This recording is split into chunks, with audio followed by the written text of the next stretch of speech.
नमस्कार दोस्तों, स्वागत है आपका मंगेश मैथ मंत्रा में।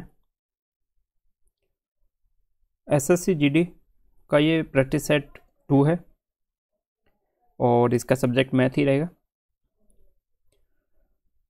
अगर ये वीडियो ज़्यादा लंबा जाएगा तो हम इसका सब पार्ट भी लाएंगे। मैं कुछ बताना चाहूँगा, प्रैक्टिस सेट ज़रूरी क्यों है। तो जैसा मैंने पहली वीडियो में भी बताया था, प्रैक्टिस सेट सबसे बड़ा कॉन्फिडेंस, टाइम मैनेजमेंट और आपका लर्निंग स्किल को बढ़ाएगा और इसको लगाना बहुत ज़रूरी है। कोट ऑफ द डे हमने एक बनाया है। सक्सेस पाने के लिए कुछ चीज़ों की ज़रूरत होती है। प्रैक्टिस करते रहिए, प्रैक्टिस मस्ट रिक्वायर्ड। अभ्यास करते रहोगे तभी। इंस्ट्रक्शन यानी सही गाइडेंस में, आपका जो प्रैक्टिस हो रहा है वो सही गाइडेंस में होना चाहिए। ट्रेनिंग, जो गाइडेंस मिल रहा है, जो ट्रेनर ट्रेन कर रहा है उसके अकॉर्डिंग आपको चलना है। ट्रेनिंग अच्छे से लेनी है। और लर्निंग, और आपको अभ्यास, आपको याद भी करना है, साथ के साथ उसे सीखना भी है। तो ये होता है सक्सेस पाने की कुछ स्टेप। आइए क्वेश्चन देखते हैं। देखिए, बहुत ही प्यारा क्वेश्चन है। 4 बंदे हैं, ए बी और सी डी। ए बी की औसत आय 200 रुपये है, सी डी की औसत आय 250 रुपये है। तो पूछा है ए बी सी डी की औसत आय, चारों की औसत आय पूछा है। तो सबसे पहले देखो, औसत आय निकालने के लिए चारों की अलग अलग अगर एवरेज है, औसत आयु पता है, तो हम इसे निकाल सकते हैं। उस चारों की औसत आयु को टोटल करेंगे, बट्टे 4 कर देंगे। तो देखिए करते हैं। देखिए, ए प्लस बी की कुल आयु कितनी होगी, कि कुल आय बराबर होगा आपका, देखिए औसत आयु 200 है, तो 2 बंदे हैं, 2 गुणा 200 बराबर 400। सेम सी प्लस डी की कुल आयु। देखो, औसत निकालने के लिए कि कुल आय,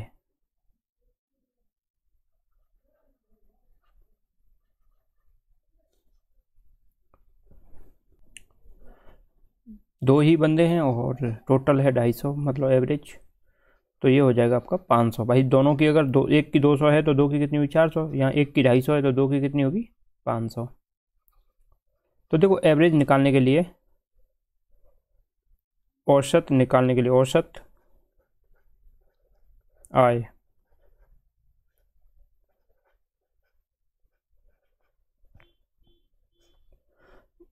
बराबर होता है कुल आय, कुल आय बट्टे कुल सदस्य। कितने सदस्य हैं, है ना, कितने नंबर ऑफ पर्सन है, कुल सदस्य।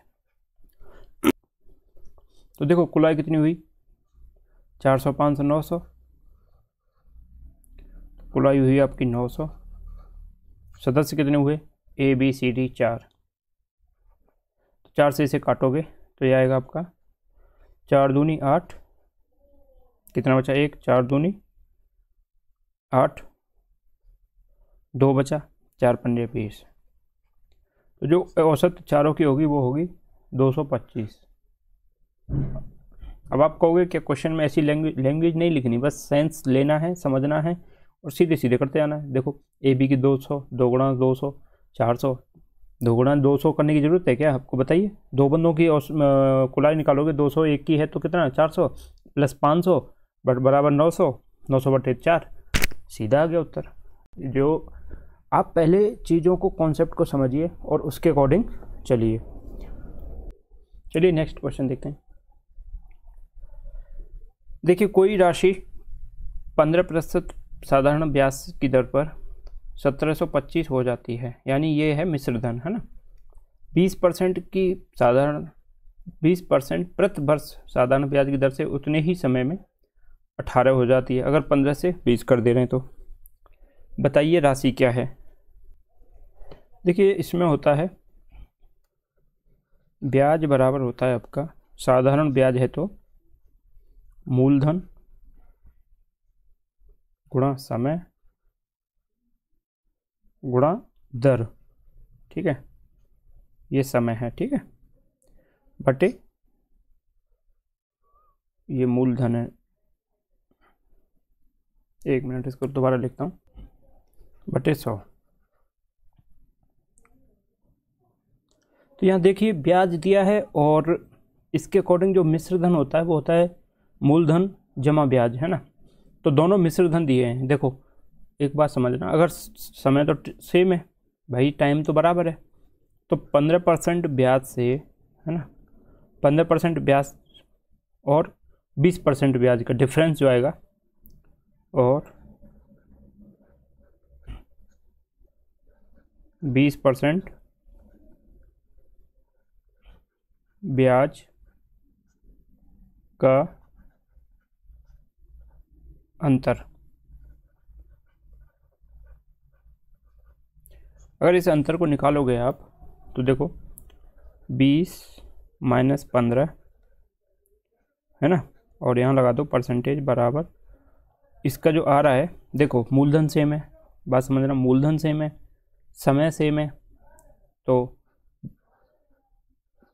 1800 माइनस के 1725, तो इसको अगर घटाओगे तो देखो 1800 में से 1725 गए तो कितना बचेगा, तो ये आया 75, ये आएगा आपका 75 रुपीज़। लेकिन यहाँ कितना आया 5%, ठीक है। तो देखिए 5% किसी भी मूलधन का 5% बराबर है 75, है ना, रुपीज़।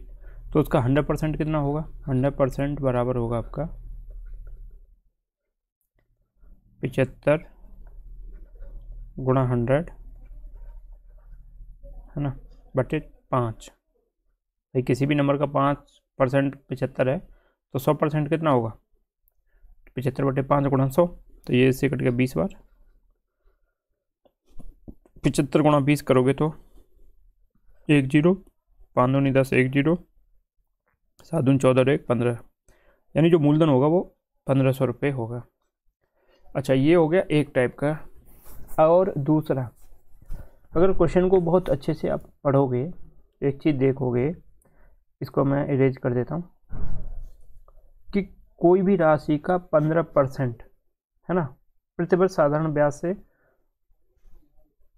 फिक्स टाइम है, टाइम तो वो दिया नहीं है ना, 1725 हो रहा है, और वही सेम 20% से 1800 हो रहा है ना। समझ के चलिए कि मान लीजिए समय 1 है ना, टाइम 1 साल है, तो किसी भी नंबर का 20% 1 साल में कितना होगा भाई, समय उतना ही है, समय प्रतिवर्ष है, प्रतिवर्ष मतलब 1 यूनिट, है ना, समय जो दिया है 1 साल में हो रहा है।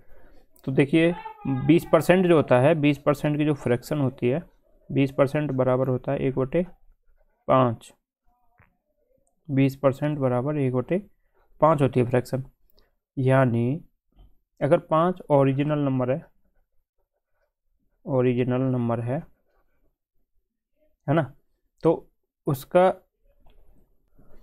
20% जुड़ के, है ना, 20% जुड़ के 20% कितना हुआ, एक यूनिट हो जाएगा, यानी 6 हो जाएगा, 5 से 6, जबकि वो कह रहा है कि 5 से 6 नहीं 1800 हो रहा है ना। तो 6 यूनिट रिप्रेजेंट कर रही हैं, प्रदर्शित कर रही हैं 1800 को, है ना। तो जबकि ओरिजिनल नंबर कितना है 5, तो 5 यूनिट बराबर कितना आएगा, 5 यूनिट बराबर आपका आएगा 1800 गुणा 5/6। क्यों, क्योंकि 6 यूनिट 18 को, तो 1 यूनिट, चलो एक लाइन और लिख देता हूँ, 1 यूनिट बराबर 1800/6, ठीक है। 1 यूनिट 1800/6 को रिप्रेजेंट करेगा, दिखाएगा। तो 5 यूनिट, 5 का गुणा हो गया, तो ये हो गया 300, 3 बार कट गया, 6 3 18, 300 गुणा 5 बराबर 1500, यही आपका उत्तर होगा। तो ये एक लाइन का सवाल था, 1500 ऑप्शन 2 इसका सही उत्तर है। अगर आप 15% से भी करना चाहें उससे भी हो जाएगा, बस उसमें कैलकुलेशन थोड़ी सी गुणा भाग में दिक्कत आएगी, बाकी तो देखो मैं करके दिखा देता हूँ। कि देखो 15% की जो फ्रैक्शन होती है ना, इसके लिए आप मेरा परसेंटेज वाला चैनल पर जाके ज़रूर देख लीजिएगा।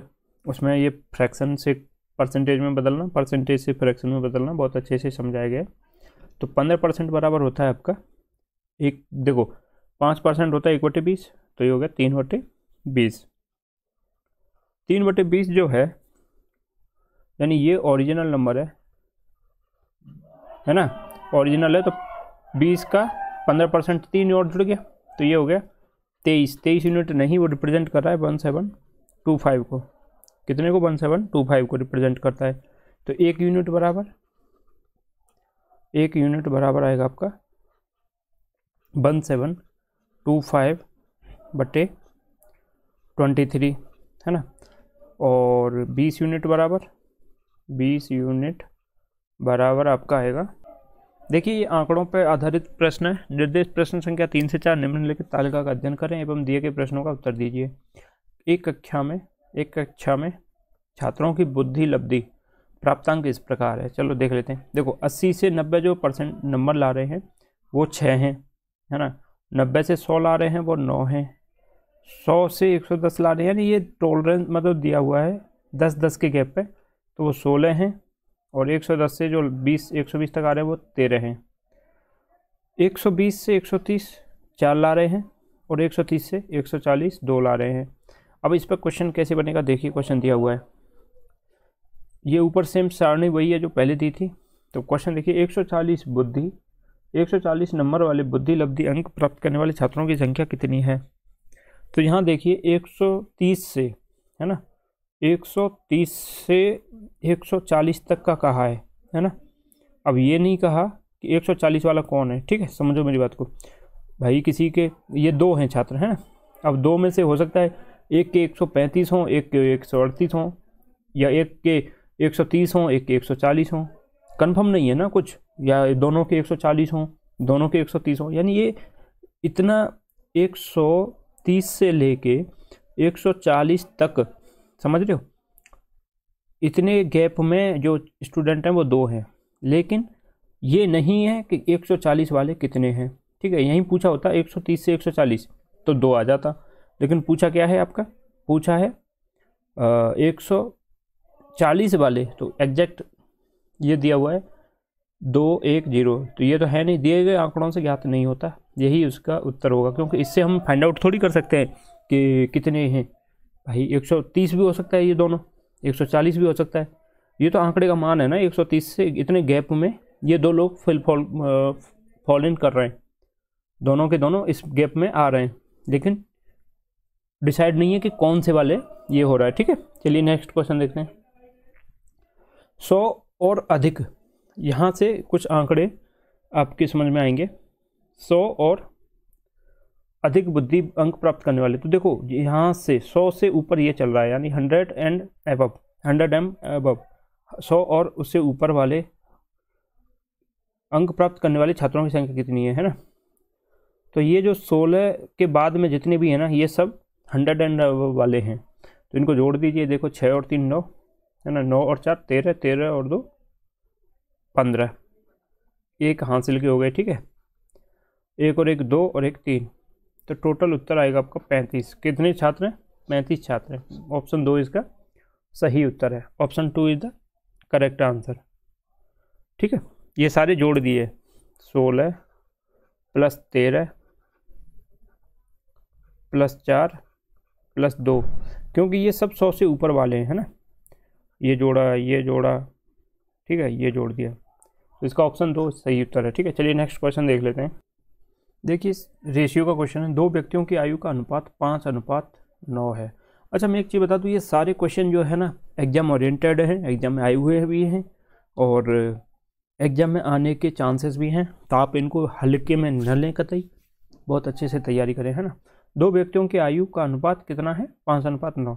उनमें से एक की आयु दूसरे की आयु से 40 वर्ष अधिक है, उनकी आयु का योग कितने वर्ष होगा, या फिर कहेगा इन दोनों की अलग अलग आयु कितनी होगी। तो देखिए रेशियो जो है, अनुपात जो दिया हुआ है, अनुपात, है ना, अनुपात जो दिया हुआ है वो है आपका 5:9, पहले मैं अनुपात पर थोड़ा सा डिटेल में बता दूं कि देखिए कोई भी चीज़ का अनुपात होता है ना, उसका मतलब होता है जैसे 3:4 है, तो इसका मतलब है कि ये संख्या होगी वो 3 गुणा x है, तो ये भी 4 गुणा x होगी, ठीक है। यानी ये x जो है ये दोनों संख्याओं का एक गुणक होगा, यानी एक मल्टीपल होगा। यानी ये 30 है तो इसका मतलब क्या हुआ, x की वैल्यू कितनी आई 10, भाई 10 गुणा 30 3 तो 30 हुई, 3 और रेशियो क्या था 4, तो ये भी 4 गुणा 10 ही होगी, ये होगी 40, तभी तो 3 रेशियो 4 आएगा, ठीक है ना। ये 30 होगी तो ये 40 होगी। बस उसी के अकॉर्डिंग हम इस सवाल को करेंगे। तो ये जो दोनों नंबर होंगे, ये नंबर होंगे आपके 5x, मानो x एक गुणक है ना, यहाँ मैं लिख देता हूँ, माना x एक गुणक है, गुणक बोले तो दोनों संख्याओं का एक मल्टीपल है ना। तो 5x रेशियो 9x, ठीक है। अब ये कह रहा है कि दोनों की आयु एक दूसरे से, मतलब जो बड़े की आयु है ना 9x वाले की, उसमें से अगर छोटे की घटा देंगे 9x माइनस के 5x बराबर 40। क्यों? क्योंकि दिया हुआ है सवाल में, क्योंकि एक की आयु दूसरे की आयु से 40 वर्ष अधिक है। तो ये कितना हो गया, x की वैल्यू 4x बराबर 40। भाई 9 में से 5 गए तो 4 बचे।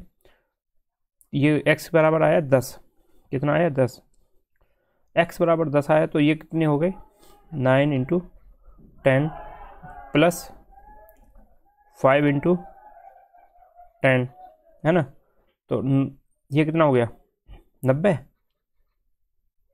और ये कितना हो गया 50। 90 और 50 कितना होता है 140। तो यही दोनों का उत्तर आएगा, योग दोनों की आयु का जो योग होगा ना वो 140 होगा। कितना होगा 140। अच्छा यहाँ पे एक चीज़ और है, दोनों की आयु भी पूछ सकता है, तो एक की आयु 90 हो गई है ना, और दूसरे की आयु 50 हो गई, ठीक है। ये ए हो गया, ये बी हो गया। बस आपको समझ आना चाहिए, बाकी क्वेश्चन कैसे भी करें कोई फ़र्क नहीं पड़ता है ना, आपके कॉन्सेप्ट समझ में आना चाहिए। चलिए नेक्स्ट क्वेश्चन देखते हैं। सॉरी। राजा किसी काम को 20 दिन में पूरा कर सकता है, जबकि रमेश उसे 25 दिन में पूरा कर सकता है। रमेश के काम शुरू करने के 10 दिन बाद राजा ने काम शुरू किया, तो पूरा काम। देखो इस टाइप के जो क्वेश्चन आते हैं ना समय और कार्य के, वो भी मैंने अपने चैनल पर बहुत अच्छे से समझाया है, उसमें भी जाके आप सारे कॉन्सेप्ट क्लियर कर लीजिए।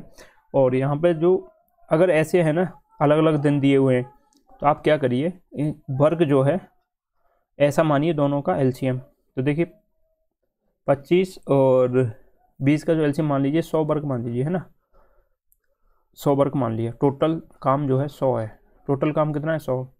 ये हो गया राजा भाई, है ना। अब इन दोनों की इफ़िशियंसी निकालेंगे, इफ़िशियंसी मतलब कार्य क्षमता, है ना। इन दोनों की कार्य क्षमता निकालोगे तो देखो राजा इसे कितने दिन में कर रहा है 20 दिन में, है ना, 20 दिन में कर रहा है ना राजा, तो 20 दिन में कर रहा है, तो मतलब इफ़िशियंसी क्या आएगी, क्षमता जो होती है किसी की कार्य करने की क्षमता जो होती है ना, क्षमता होती है क्षमता बराबर वर्क कार्य बटे समय, है ना, टाइम। इंग्लिश में लिखा है तो इंग्लिश में ही लिख देता हूँ, है ना, वर्क बटे टाइम यानी कार्य बटे समय। तो ये कार्य कितना है 100 और समय कितना ले रहा है टाइम 20 दिन, तो 100 बटे 20 करोगे तो कितना आएगा 5। अब और एक आपको मोटी मोटी भाषा में समझाना चाहूँगा मैं, देखो मेरा मतलब है आपको पूरा कॉन्सेप्ट क्लियर कराना।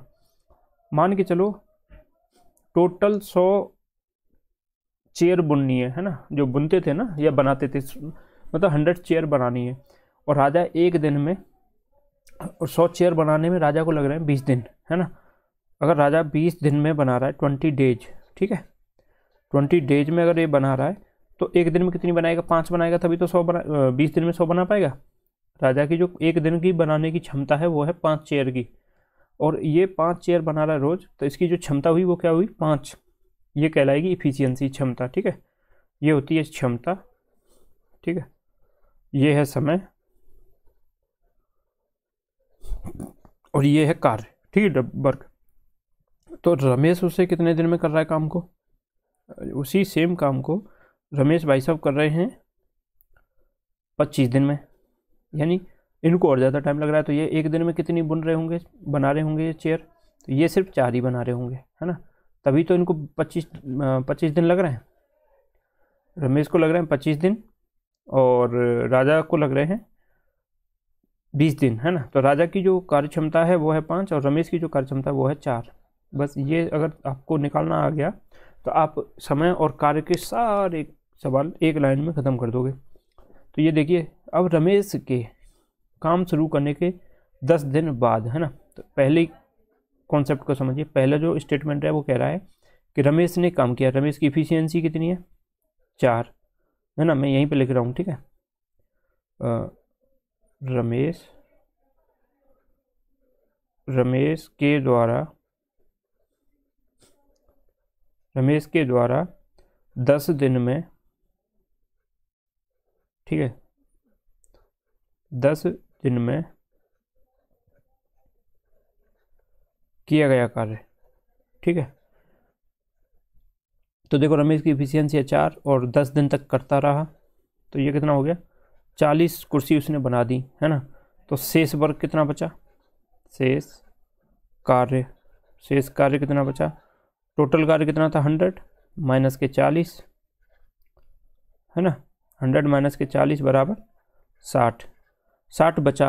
अब यहाँ पे ध्यान देना, अब क्या हुआ? राजा भी उसके साथ आ गया रमेश के। तो राजा भाई साहब ने क्या किया? उनके साथ हेल्प करना शुरू कर दिया। तो अब एक दिन में जो करेंगे वो दोनों की इफिशियंसी क्षमता कितनी हुई? राजा जमा रमेश की क्षमता, है ना। रमेश की क्षमता कितनी होगी?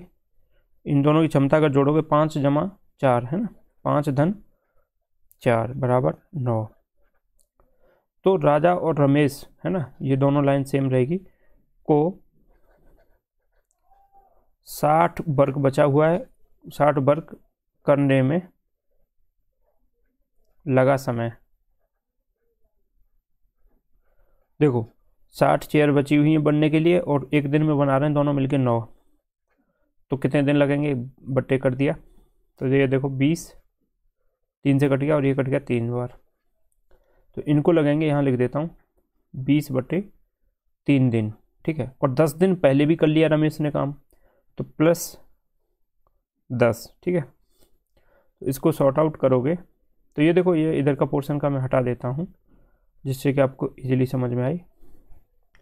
तो इसको जोड़ोगे तो ये हो जाएगा आपका 20, 10 का गुणा करोगे तो जमा 30/3, तो ये हो गया आपका 50/3।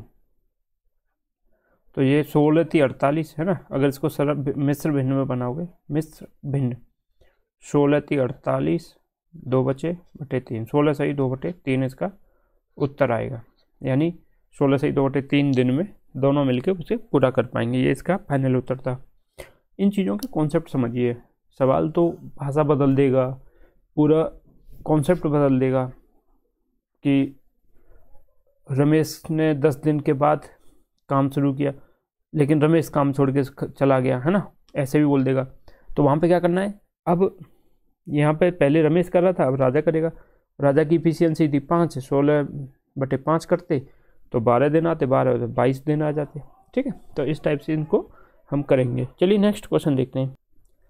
देखिए क्वेश्चन में दिया है, एक कॉलेज में हुए चुनाव में एक उम्मीदवार को 62% मत प्राप्त हुए एवं उसे 144 मतों के अंतर से चुना गया। यानी जो जीता, हारने वाले से उसे कितने फालतू मिले? 144 मत। डाले गए मतों की संख्या क्या थी? मान लो डाले गए कुल मत, है ना, कुल मत थे 100, ठीक है। मान लिया 100 यूनिट मान लिया, है ना। अब देखिए 62% उसको मिले, तो हारने वाले को कितने मिले? यहाँ लिखता हूँ, देखो जीतने वाले को, समझने के लिए देखो भाषा लिखनी पड़ेगी। आप ये मत सोचिए कि इसमें 25 क्वेश्चनों का आप 2 घंटे में करा रहे हो, नहीं, मेरे को समझाना पड़ रहा है और समझाने के लिए आपको भाषा भी लिखनी पड़ेगी और समझाना भी पड़ेगा, ठीक है। जीतने वाले को मिले मत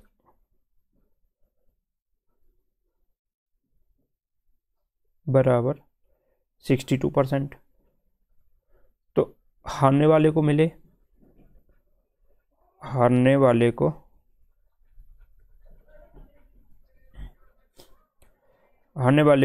मत बराबर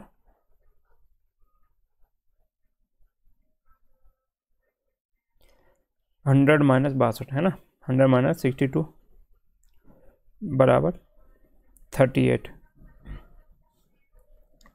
ठीक है। अब देखिए, देखो हारने वाले को मिले थे 38%, जीतने वाले को मिले 62%। तो जीतने वाला कितने परसेंट से जीता है ना, जीतने वाले के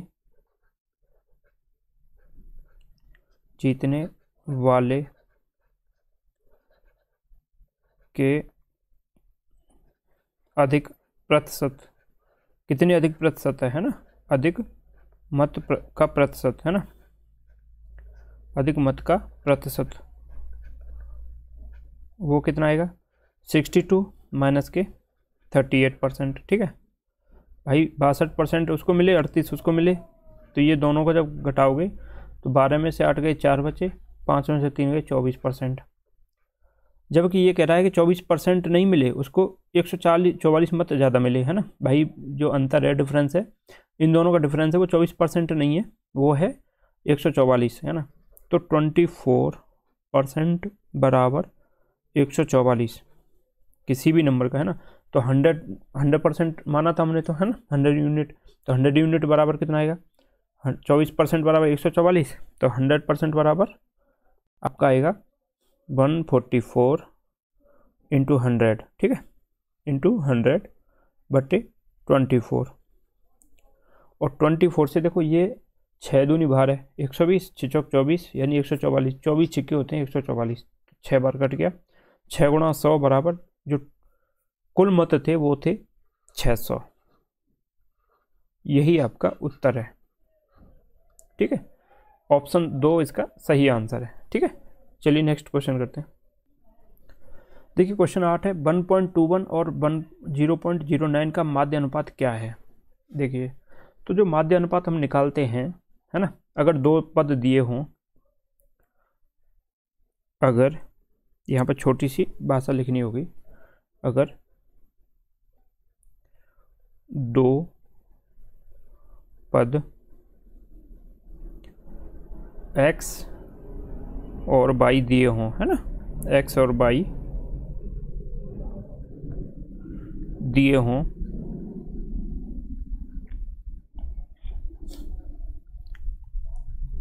तो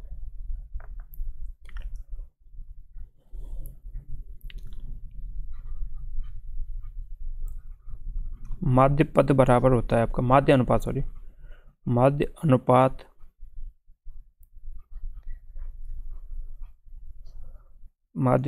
जो होगा वो होता है अंडर रूट में x गुणा y, है ना, अंडर रूट में x गुणा y। तो देखिए x बराबर दिया है, मैं मान लेता हूँ x बराबर 1.21 और y बराबर 0.09, दोनों के गुणा कर दो अंडर रूट में, है ना। तो 1.21 गुणा 0.09। अब यहाँ पे थोड़ा सा अगर आप सोचने वाली बात अगर पता हो या थोड़ी बहुत जानकारी हो वर्गमूल और उसके बारे में, तो ये देखो 121 है और ये है 09, है ना। अगर आपने दशमलव के कभी वर्ग किए हों तो देखो 121 जो होता है वो होता है 11 का स्क्वायर, ठीक है, 11 का स्क्वायर। अब यहाँ पे अगर 1.1 कर दोगे तो देखो 1.1 का स्क्वायर अगर आप करोगे तो पहली बात तो 11 का गुणा तो यही होगा 121, लेकिन दशमलव अब 2 अंक के बाद लगेगा भाई, 1 गुणा यही सेम करोगे ना, 1.1 गुणा 1.1 बराबर 1.1, ये अलग है, ठीक है। ये 11 का स्क्वायर था समझाने के लिए। अब 1.1 का स्क्वायर करोगे तो ये 1.1 गुणा 1.1 यानी 0.2 अंक के बाद लगेगा, लेकिन गुणनफल यही आएगा, तो ये हो जाएगा आपका 1.21, ठीक है। सेम 0.09 है ना। इसके लिए अब देखो 9 का जो होता है वो होता है 3 का स्क्वायर, लेकिन अगर आप 0.3 का स्क्वायर करोगे, है ना, 0.3 का स्क्वायर करोगे तो इसकी वैल्यू क्या आएगी, 2 के बाद दशमलव लगेगा, है ना। तो 2 के बाद लगेगा है तो 2 का, तो ये 3 का जो गुणा करोगे तो एक ही उसमें आएगा नंबर में, तो इसमें एक 0 और आ जाएगी, 0.09। मेरे समझाने का मतलब ये था कि इसकी वैल्यू जो आएगी वो आएगी, ये तो अंडर रूट में है ही, ठीक है, इसको अलग समझिए। तो इसकी वैल्यू आएगी आपकी 1.1 का स्क्वायर गुणा इसकी वैल्यू आई 0.3 का स्क्वायर, ठीक है, 0.3 का स्क्वायर। तो ये दोनों स्क्वायरों से ये स्क्वायर हट गया। अब कईयों को कन्फ्यूजन ना हो इसलिए मैं थोड़ा बता दूं कि इसके मान अलग अलग हो जाते हैं। देखो ऐसे गुणा में अंडर रूट 1.1 का स्क्वायर, है ना, गुणा अंडर रूट, कहीं ये कोई डाउट करने लग जाए कि इस वर्गमूल से तो इसका हट गया, ये तो बचा ही नहीं, ये नहीं बचेगा, ये भी अंडर रूट में अलग अलग लिख दिए जाते हैं ना, 0.3 का स्क्वायर। तो अब यहाँ पे जो है ये हटेगा, मैं कलर चेंज करता हूँ, ये देखो 2 से ये वर्गमूल हट गया, ये स्क्वायर के जो 2 है पावर, इससे ये वर्गमूल हट गया, तो ये आपका बचा क्या फाइनल, ये बचेगा आपका, यहाँ लिखता हूँ 1.1 इंटू 0.3, तो 3 का गुणा करोगे यहाँ पे तो 3 एकन 3, 3 एकन 3, ठीक है, लेकिन 0.2 अंक के बाद लगेगा, तो 0.33 इसका फाइनल उत्तर आएगा। तो ऑप्शन 2 इसका सही उत्तर है। और दूसरा ऑप्शन ये भी है, अगर आप कर पाएँ तो 9 का गुणा कर लीजिए इसमें, है ना, 9 का गुणा करोगे तो देखो ये आएगा 9 एकन 9, ठीक है, और 9 दूनी 18 का 8 हासिल 1, ठीक है, 9 एकन 9, 9 और 1 10। अब दशमलव कितने अंक बाद लगेगा, 4 अंक बाद लगेगा, है ना। तो देखो 1 2 3 4, यानी ये हो जाएगा 0.1089, और इसमें ये रहेगा अंडर रूट में, तो ये जो होता है ना, ये होता है 33 का वर्ग, है ना, और पॉइंट यहाँ 4 के बाद है तो 0.33 का वर्ग, और वर्ग से ये हट जाएगा अंडर रूट आपका, और उत्तर आएगा आपका 33, ठीक है, उत्तर आएगा आपका 0.33। देखिए एक छात्र अपने घर से 2 किलोमीटर प्रति घंटे की चाल, यानी 2 सही, चलो पूरा क्वेश्चन पढ़ते हैं उसके बाद इसको भी बताएंगे। 2 सही 1/2 किलोमीटर प्रति घंटे की गति से चलकर अपने स्कूल 6 मिनट देरी से पहुंचता है, यानी जो भी उसका पहुंचने का टाइम है उससे 6 मिनट ज़्यादा लेता है ना, टाइम से 6 मिनट ज़्यादा ले रहा है। अगले दिन वह उसी समय से घर से चलता है और अपनी गति से 1 किलोमीटर प्रति घंटे की चाल बढ़ाने पर वह 6 मिनट पहले, यानी जो टाइम में पहुंचना चाहिए उससे 6 मिनट कम ले रहा है ना, पहले पहुंच जाता है। स्कूल और उसके घर के बीच की दूरी कितनी है, ठीक है, तो देखिए समझिए पहले। तो 2 सही 1/2 का मतलब हो गया आपका 2 दूनी 4 और 1 5/2, ठीक है, 5/2 किलोमीटर पर आवर। लेकिन यहाँ पे क्या है, मिनट में दिया है 6 मिनट, तो 6 मिनट को घंटे में बदलो, तो 6 मिनट बराबर 6/10, वो सॉरी 6/60, भाई 1 घंटे में 60 मिनट होती हैं, तो 60 का भाग दे दिया, तो ये हो गया 1/10 घंटे, है ना, 1/10 आवर, ठीक है, 6 मिनट बराबर। अब देखिए यहाँ पे एक लाइन लिखिए, माना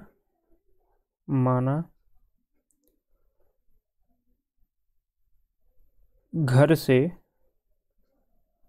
समझने के लिए ये घर से स्कूल की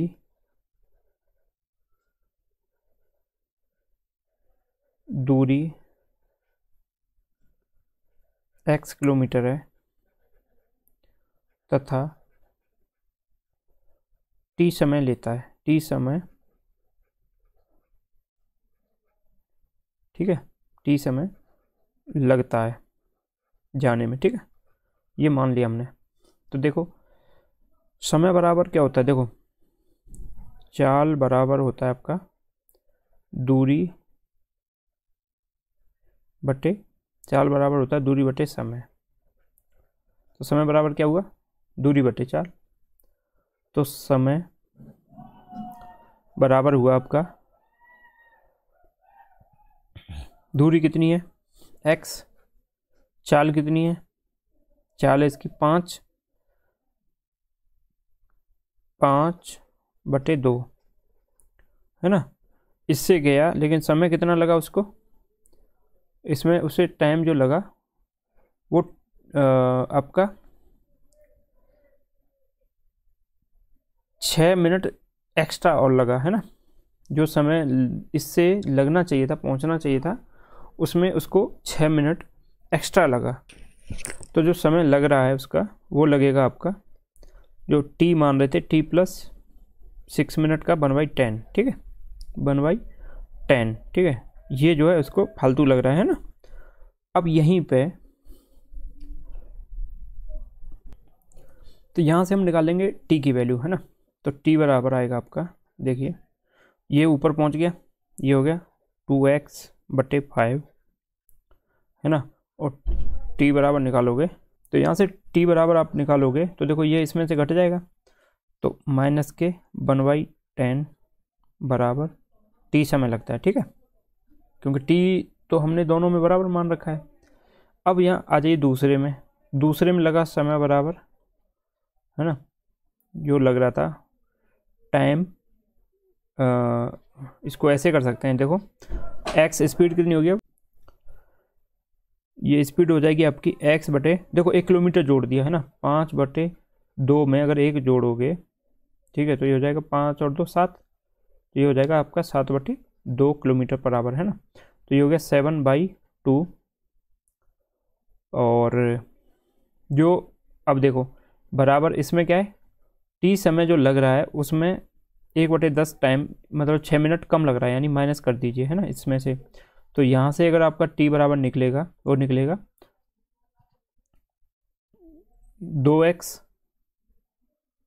2x/7, ये यहाँ प्लस हो जाएंगे, प्लस 1/10 बराबर टी, जो टोटल टाइम लग रहा है ना। अब क्या है, देखो ये भी टी बराबर है, ये भी टी बराबर है, तो ये जो दोनों इक्वेशन को, इसको मान लीजिए 1 और इसको मान लीजिए 2, तो समीकरण 1 और 2 की तुलना करने पर, है ना। चलिए मैं इसको नेक्स्ट में ये ऊपर का थोड़ा सा इरेज कर देता हूँ। तो देखिए ये हो गया 2x - 1/10 बराबर बटे 5 भी तो है ना, 2x/7 + 1/10, ठीक है। अब क्या करिए, x को एक साइड ले आइए, है ना। तो देखिए 2x - 5 - 2x/7, ठीक है, और इसको ले जाइए एक साइड में, तो ये हो गया 1/10 और प्लस 1/10, ठीक है। तो ये दोनों हो गए मिलके 2/10, यानी ये 1/5 हो जाएगा। चलिए इसको करते हैं, तो इसका क्या करिए, एलसीएम ले लीजिए, इसको क्या करिए, 2 बाहर ले लीजिए कॉमन, है ना, 2 ले लीजिए यहाँ पे, और ये हो गया आपका 7x - 5/5x बटे 35, 7×5 = 35, ठीक है, 35 हो गया ये, बराबर ये हो गया आपका 2/10 बराबर 1/5 बराबर 1/5। तो ये आया आपका 2 बाहर था, है ना, 2 7 में से 5 गए तो 2 बचे, 2x बटे 35 बराबर 1/5, ठीक है। अब क्या करिए, 5 से इसको 35 को काट दीजिए, कितने 7 बार, तो 7 का हो गया यहाँ गुणा, है ना। तो ये x बराबर आपका आएगा, x बराबर आपका आएगा 7, ठीक है, बटे 4। भाई 2 दूनी 4, 4 भाग में चला गया, ठीक है। तो ये हो गया आपका 4 एकन 4, 3 बचा 3, 1 सही 3/4 किलोमीटर, ठीक है। 1 सही 3/4 किलोमीटर, x बराबर x की वैल्यू आ गई आपकी, ठीक है। क्योंकि ये जो है 7 यहाँ पर गुणा हो गया, ये था 1/5 है ना, 5 से ये कट गया था 7 बार, और 7 पहुँच गया इधर गुणा में, ठीक है। तो ये x बराबर आया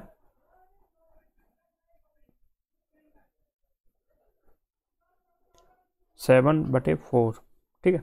यही बस कैलकुलेशन था और कुछ नहीं है। इसको और आप कन्फ्यूजन हो इसलिए नीचे भी इसको हटा के कर देता हूँ, ठीक है। एक लाइन ज़्यादा लिखा जाएगा। देखिए ये था इक्वेशन है ना, 2 × 2x, तो इसको करूँगा मैं 4x बराबर 35/5, ठीक है। ये कट गया इससे 7 बार बराबर 7, ठीक है, यही तो आ रहा था। तो x बराबर आपका आएगा 7/4। तो इसको सॉल्व करोगे, में से भिन्न मिलाओगे, 4 एकन 4, 3 बचे, 1 सही 3/4 किलोमीटर, ऑप्शन 3 इसका सही उत्तर है। चलिए नेक्स्ट क्वेश्चन देख लेते हैं। देखिए क्वेश्चन दिया है, एक विक्रेता ने किसी वस्तु का लागत मूल्य 30% बढ़ा दिया, अंकित मूल्य 286 तय कर दिया, परंतु बिक्री के समय खरीदार को 10% की छूट दी, तो लाभ प्रतिशत कितना होगा। तो यहाँ पे देखिए एक बात मैं समझाना चाहूँगा कि यहाँ पे ये नहीं पूछा है कि कितने में बेचेगा या कितने में उसको प्रॉफिट जो है कितना रुपए का होगा। तो जब तक ऐसा डाटा न पूछे, सिर्फ परसेंटेज वैल्यू पूछे, है ना, तो उसमें क्या है, ये एक्चुअल डाटा लेने की ज़रूरत नहीं है। बस ये परसेंटेज वाली वैल्यू से ही हमारा काम हो जाएगा। माना लागत मूल्य, ठीक है, क्योंकि यहाँ पर एक दो चीज़ें हैं, देखो प्रॉफिट होती है ना, वो हमेशा लागत मूल्य पर होती है, ठीक है, और जो छूट दी जाती है हमेशा वो अंकित मूल्य पर दी जाती है। तो यहाँ पर ये डिसाइड करेंगे पहले कि लागत मूल्य कितनी है और अंकित मूल्य कितनी है ना। तो माना लागत मूल्य को बोलते हैं, कॉस्ट प्राइस भी बोलते हैं, ठीक है। लागत मूल्य बराबर 100 रुपये है, ठीक है, मान लो 100, क्योंकि परसेंटेज में 100 मानना सबसे इजी रहता है, क्योंकि सारी परसेंटेज वैल्यू 100 पे ही निकलती हैं, ठीक है। लागत मूल्य 100 रुपये है, अब 30% बढ़ा दिया, तो अंकित मूल्य 30 कितना हुआ, तो अंकित मूल्य बराबर 30% इंक्रीज करने के बाद, है ना, अंकित मूल्य बराबर 30% बढ़ाने के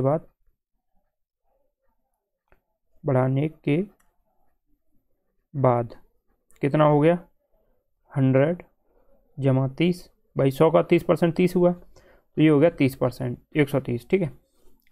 अब 10% की छूट दे दी, है ना, 10% छूट देने के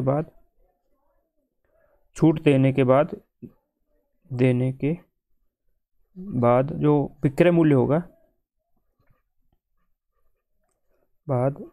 विक्रय मूल्य बराबर, ठीक है, यहाँ पे दो चीज़ें हैं, विक्रय मूल्य अलग है और क्रय मूल्य या लागत मूल्य अलग है, ठीक है। विक्रय मूल्य क्या होगा, तो देखो 130 का यहाँ पे जो छूट मिलेगी ना वो अंकित मूल्य पे मिलेगी, 10% की फ्रैक्शन होती है 1/10, यानी 10/100। ये देखो दोनों जीरो से दोनों जीरो काट दो, यानी 13 रुपये, यानी उसे 13 रुपये की छूट देगा, वो 13 रुपये की छूट देगा। तो छूट देगा जो 13 रुपये की, वो कितनी होगी, छूट देने के बाद जो सेलिंग प्राइस हुई वो कितनी हुई, है ना, विक्रय मूल्य बराबर 130 माइनस के 13, तो ये कितने में बेचेगा, 117 रुपये में, ठीक है। ये हो गई इसकी विक्रय मूल्य, ठीक है। विक्रय मूल्य कितनी होगी, 117। तो देखो लाभ बराबर, है ना, लाभ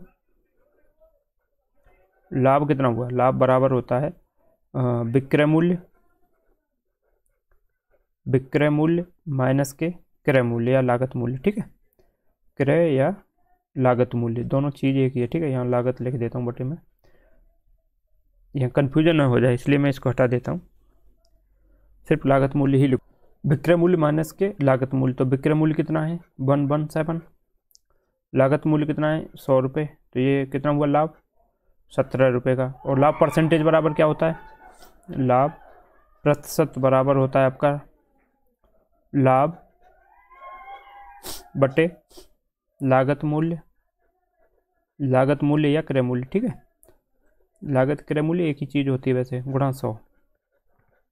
तो यहाँ देखिए लाभ कितना था 17 का, लागत मूल्य कितनी थी 100 रुपये, और गुणा 100, 100 से 100 कट गया परसेंटेज, यानी 17% इसका लाभ होगा, ठीक है, 17% लाभ होगा। तो यहाँ पे 286 जो वैल्यू दी थी इसका कहीं पे यूज नहीं हुआ, क्योंकि परसेंटेज वैल्यू पूछी थी, तो परसेंटेज वैल्यू जो होती है वो परसेंटेज से ही निकल आती है, उसमें एक्चुअल डाटा लेने की जरूरत नहीं होती, ठीक है। ये देखिए बहुत ही प्यारा क्वेश्चन आया है। देखिए लोहे से बने एक ठोस समप्रिज्म में 5 सेंटीमीटर, 10 सेंटीमीटर एवं 13 सेंटीमीटर भुजाओं वाले त्रिभुज की अनुप्रस्थ काट है एवं इसकी ऊंचाई 10 सेंटीमीटर है। यदि लोहे के एक घन सेंटीमीटर का वजन 7 ग्राम हो तो प्रिज्म का वजन लगभग क्या होगा। ये देखिए मैं समझाऊंगा इसको। देखिए एक प्रिज्म का मैंने छोटा सा पिक्चर बनाया है समझने के लिए। ये देखो ये क्या होता है, एक त्रिभुज है और सेम इसकी इतनी हाइट है ना, ये अगर बेसमेंट है तो इसका जो अगर हम वॉल्यूम निकालेंगे तो इसका पहले क्षेत्रफल निकालेंगे गुणा इसकी हाइट कर देंगे, तो वो होता है इसका वॉल्यूम, है ना। और अगर क्षेत्र आधार का जो क्षेत्रफल है गुणा ऊंचाई जो बोलते हैं ना, जो हाइट है 10 सेंटीमीटर जो दी हुई है, तो अगर इसको करेंगे तो इससे हमारा वॉल्यूम निकलेगा। और जितना वॉल्यूम निकलेगा और उसमें क्या है, एक घन सेंटीमीटर जो जितने भी घन सेंटीमीटर निकलेगा उसमें 7 का गुणा करने से उसका प्रिज्म का वजन निकल आएगा। दूसरा ये है कि लोहे से बने एक ठोस सम प्रिज्म से इतने इतने, यानी जो इससे भी बड़ा रहा होगा उसमें से इस शेप का इसमें से काट लिया गया है, तो वो जो कटा हुआ है ये शेप है। तो देखो अब ये क्या है, ट्राइंगल है और ट्राइंगल की तीनों भुजाएं अलग अलग हैं। तो जब तीनों भुजाएं अलग अलग होती हैं तो हम इसमें हीरोज का फॉर्मूला लगाते हैं। तो जो हीरोज का फॉर्मूला मैं थोड़ा सा उसे एक्सप्लेन कर देता हूँ, वो होता क्या है, वो हीरोज के फॉर्मूला में आता है आपका एस बराबर, ठीक है, तीनों भुजाएं ए बी सी है ना, मान लो ए बी सी है ना, यही सेम नीचे है, बेस है जो ए बी और सी, तीनों भुजाएं का योग ए जमा बी जमा सी बटे 2 होता है, एस बराबर, है ना। यहाँ हीरोज के फॉर्मूला में जो एस यूज होता है ना। अब जो और उसका जो क्षेत्रफल होता है ट्राइंगल का, हीरोज के फॉर्मूला से आधार का जो क्षेत्रफल होता है, आधार का क्षेत्रफल, है ना, क्षेत्रफल जो होगा वो होगा अंडर रूट में S minus A S minus B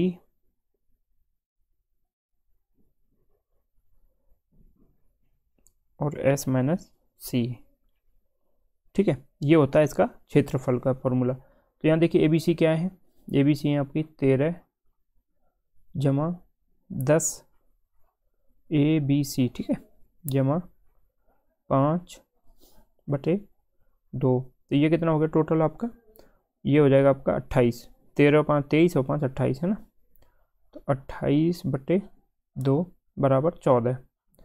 S की वैल्यू निकली 14, तो इस फॉर्मूला में रखोगे आप, तो देखिए अंडर रूट में 14 इसको इंटू 14 माइनस के ए की वैल्यू 13, बी की वैल्यू 14 माइनस के 10, सी की वैल्यू 14 माइनस के 5, ये सारा क्या है वर्गमूल में, तो ये कितना हो गया अंडर रूट में 14, 13 में से एक गया 13 में 12 14 में से एक गया, तो 14 में से 13 गए, एक बचा, और 14 में से 10 गए 4 बचे, 14 में से 5 गए 9 बचे। ठीक है,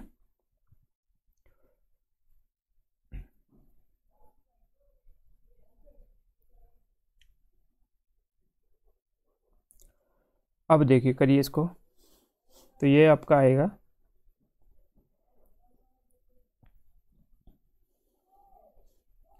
ये सारे गुणा में है, तो जो जो वर्गमूल में आ जा रहा है उसको हम बाहर ले सकते हैं। ठीक है, बाहर लेने का मतलब है ये, इसको हम लिख सकते हैं, देखो अंडर रूट में 14 गुणा 2 का स्क्वायर गुणा 3 का स्क्वायर। ठीक है, 3 का स्क्वायर, तो ये 2 और 3 बाहर आ जाएगा, तो ये आ जाएगा आपका बराबर 6, 2 गुणा 3 6 हो गया, बाहर आ गया, अंडर रूट में 14, है ना। तो यह है आधार का क्षेत्रफल। अब इसमें क्या करिए, अब कर दीजिए आप में हाइट का गुणा, है ना। तो जो आयतन बराबर होता है वॉल्यूम बराबर आयतन, आयतन बराबर किसी भी प्रिज्म का आयतन जो होता है वो होता है बेस का आधार का क्षेत्रफल, आधार क्षेत्रफल गुणा ऊंचाई। ठीक है, तो आधार क्षेत्रफल हमारा कितना आया है 6 अंडर रूट 14 गुणा, और ये कितना आया, ऊंचाई कितना है 10। ठीक है, अब क्या करिए, ये निकला है इसका वॉल्यूम, ये क्या निकला है वॉल्यूम। अब क्या करिए, इसमें दिया हुआ है 7 ग्राम, इतना ये आया घन सेंटीमीटर। ठीक है, इतने घन सेंटीमीटर वॉल्यूम आया, क्योंकि ऊंचाई का गुणा कर दिया। अब दिया है कि 7 ग्राम, 1 घन सेंटीमीटर का वजन 7 ग्राम है, तो इतने का कितना होगा, है ना। तो इसमें क्या करिए 7 का गुणा कर दीजिए, ये 14 है, और यहाँ पे हम इसको ऐसे एक लाइन खींच देते हैं। ओ एक मिनट, तो देखिए ये हो जाएगा आपका 10 गुणा 6 60, 60 अंडर रूट 14 गुणा 7। तो इसका करोगे आप, तो यहाँ पे क्या करिए 14 की वैल्यू, अंडर रूट 14 की वैल्यू अप्रॉक्सीमेट होती है, वो होती है 3.742। ठीक है, तो 6 7 6 42, 420 गुणा 3.742, तो इसका जो मल्टीपल आएगा पूरा जो गुणा करने के बाद आएगा वो आएगा आपका 1571.64। तो इसमें क्या है, यहाँ अप्रॉक्सीमेट वैल्यू देखिए। ठीक है, तो यहाँ आ रहा है,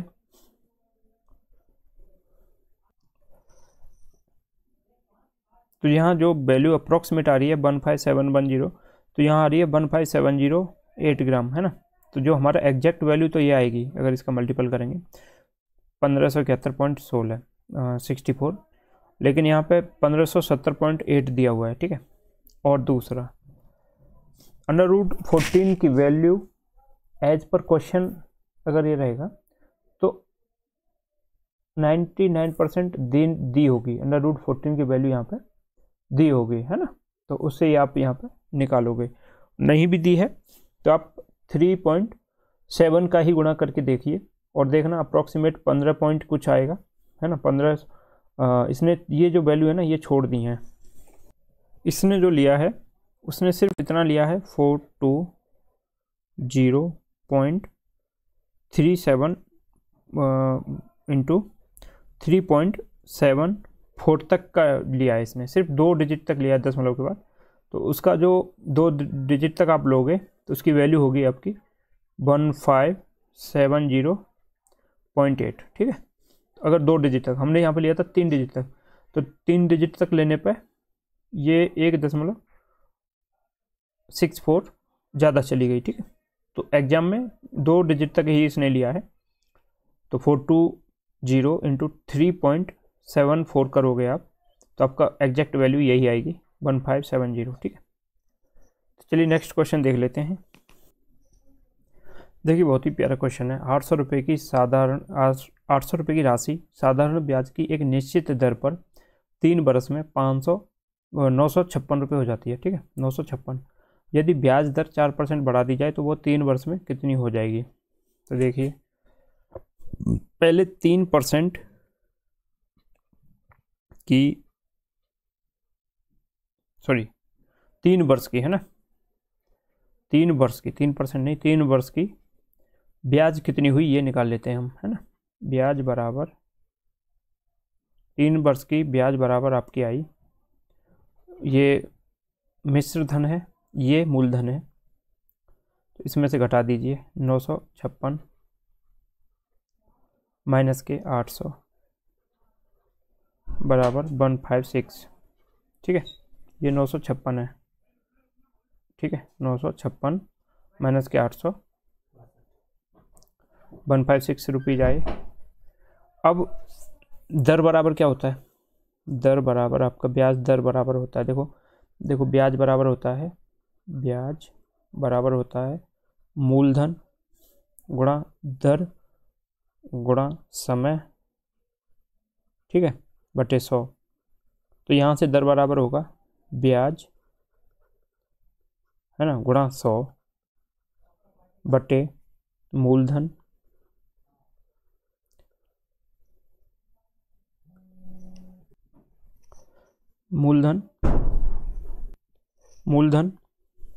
गुणा दर, सॉरी ये दर तो पूछा ही है, समय।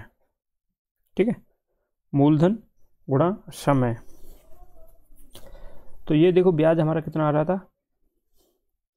156 गुणा 100 बटे मूलधन कितना था 800, समय कितना था 3 साल। ठीक है, ये देखो 3 से कट गया, 3 पंजे 15, 3 दूनी 6, ये 2 जीरो से 2 जीरो कट गई, तो ये आया 52 बटे 52/8। ये देखो 8 छिंगे 48, 4 बचा 0.5, 6.5% की ब्याज आएगी, जो दर रहेगी वो 6.5% की रही इनिशियल। अब कहा है कि 4% बढ़ा दी जाए, तो 6.5 + 4 बराबर 10.5% होगी। ठीक है, अब 3 साल का 800 रुपये का निकाल देंगे 10.5% की ब्याज से, है ना। तो ब्याज बराबर होता है आपका, मूलधन कितना है 800, समय कितना है 3 साल, दर कितनी है 10.5 बटे 100। ठीक है, अब ये देखो 1 दशमलव से दशमलव हटा दो, ठीक है, और 1 जीरो से जीरो कट गई। अब ये कितना हो गया 8 × 24 गुणा 105 बटे 10। ठीक है, ये आई ब्याज। अब इसमें क्या करिए, गुणा को करिए, देखो इसको करोगे 24 पंजे 20 पंजे 100 होता है, 4 पंजे 20, तो 24 पंजे 120 की 0। ठीक है, 24 पंजे 120 और 0 है तो 120 के 2 हासिल 1, 24 सेकंड 24 और 1 25। ठीक है, जो 10 आ रहा था कैरी, जो 12 आ रहा था 12 का 2 यहाँ आ गया और 24 और 1 25 यहाँ जुड़ गया, तो ये हो गया 2520 बटे 10। तो जो ब्याज निकल के आया, 0 से 0 काटो, वो निकल के आया 252 रुपये। कितना 252 रुपये। और मूलधन कितना था 800, तो मिश्र धन कितना हुआ 800 जमा 252, तो ये हो गया आपका 1052। ठीक है, तो ऑप्शन 3 इसका सही उत्तर है, option 3 is the correct answer. ठीक है, देखिए एक बल्लेबाज 17वीं पारी में 87 रन बनाता है और इस प्रकार से उसका औसत 3 रन का बढ़ जाता है। 17वीं पारी के बाद उसका औसत रन ज्ञात कीजिए। तो यहाँ पे क्या करना है, देखो कि 16वीं पारी तक, है ना, 16वीं पारी के अंत में, है ना, 16वीं पारी के अंत में जो उसका औसत रन रहेगा ना, अंत में औसत रन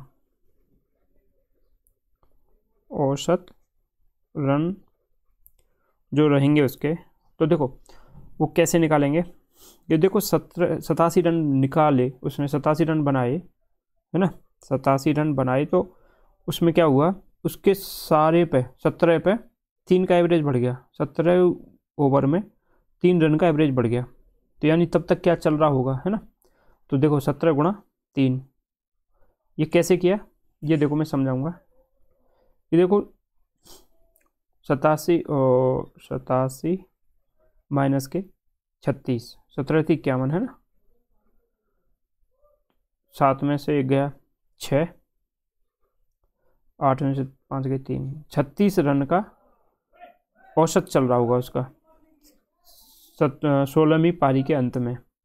देखो किसी के कुछ रन बढ़ने से, समझना, अगर एवरेज तक वही बढ़ रहा है नंबर, देखो कोई जैसे 10 का एवरेज चल रहा है ना, और 3 ओवर हो गए यानी 3 पारी हो गई, है ना, तो 3 पारी में वो कितने रन बनाएंगे, 30 रन, है ना।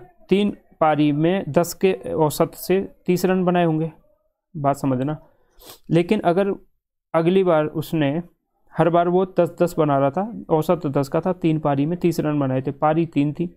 अब एक पारी में उसने क्या किया,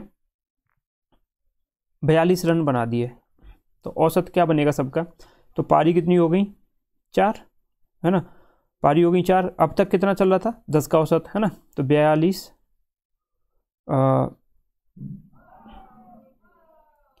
देखो 3 पारी हो चुकी थी, है ना, और अब तक उसने कितना कर दिया, 42 रन बना दिए एक पारी में, चौथी पारी में, समझना। तो अभी तक कितने थे रन, एवरेज जो 10 का था, तो 10 गुणा,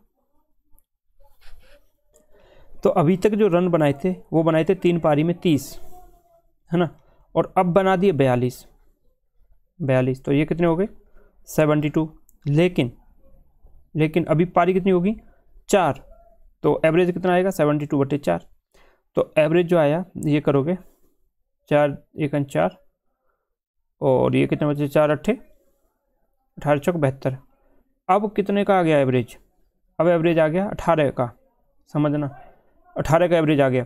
18 का एवरेज का मतलब हो गया कि 8 चौक 32, है ना, 8 चौक 32, 4 एवरेज पे जो बढ़ाए उसने, 8 चौक पहले 10 का था, अभी 18 का, यानी 32 रन एक्स्ट्रा मार दिए उसने, मतलब तीनों के एवरेज से भी 32 रन एक्स्ट्रा, यानी एवरेज जो चल रहा था वो चल रहा था 10 का, और 32 रन एक्स्ट्रा मार दिए। तो ये कितने हो गए, 42 रन मारने पे ही तो उसका बढ़ा है। तो ये जो एक्स्ट्रा मारे हैं ना, इससे ही उसका एवरेज बढ़ रहा है। तो यहाँ जो एक्स्ट्रा मारे थे वो 51, इससे इसका एवरेज बढ़ा 3 का। तो अभी जो एवरेज आएगा वो कितने का आएगा, अभी चल रहा था छठी पारी के अंत तक 36 का, समझना, 36 का, लेकिन अब क्या हुआ, 3 एवरेज रन का बढ़ गया एवरेज, तो अब कितने का हो जाएगा, 39 रन का औसत आएगा। अब जो आएगा वो आएगा ऑप्शन 1, 39 रन का औसत आएगा। अब तक कितने का आ रहा था, 36 का। बस यही था इसमें।